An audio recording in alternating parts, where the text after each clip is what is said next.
The PS5 has been out for over a week, but I just got mine a few days ago, and I've been putting it through its pace testing games to answer some of the questions I personally had.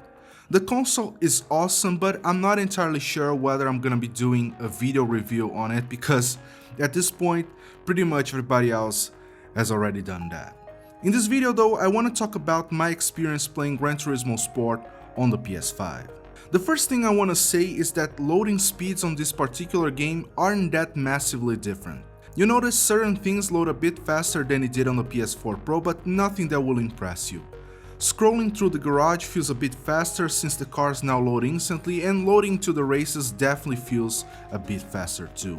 Perhaps what's most noticeable though is just how much more solid the game feels in general when you're actually playing it.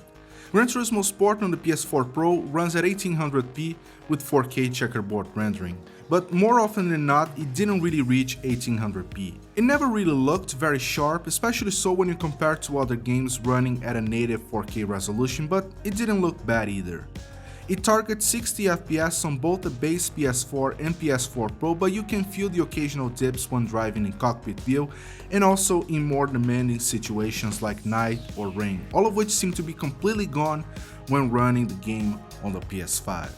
The 1800p resolution is hard-coded into the game, and that means it will not reach 4K even on the PS5, but since the game manages to stick to 1800p for most part of the time, the console has more data to work with when we're constructing it to 4K, and that results in a slightly sharper image overall, but again, nothing that will impress you.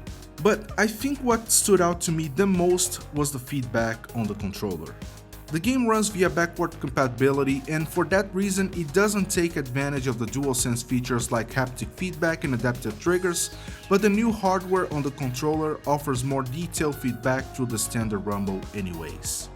And you will notice that this makes the controller rumble a lot more often and with more intensity than it did on the DualShock 4.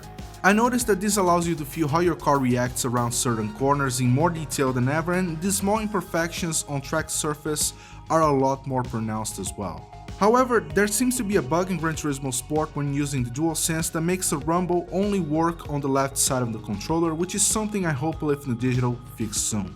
Still, even with the rumble feedback half working, it still feels miles better than it did on the PS4 controller. The triggers on the DualSense also feel like they have a slightly longer travel, which makes it a lot easier to control your gas and braking putts, especially coming out of corners. They also feel a bit smoother overall, which definitely helps with that as well. There's not much else to say about it without having proper native compatibility added to the game, which I very much doubt will happen given Gran Turismo 7 is seemingly just around the corner.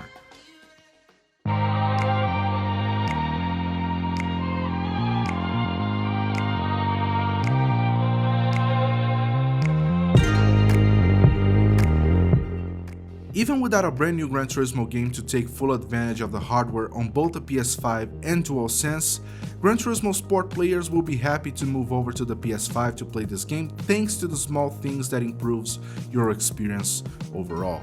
Anyways, that's all I have for this video. Hit the like button, subscribe to the channel, and I'll talk to you on the next one. Bye.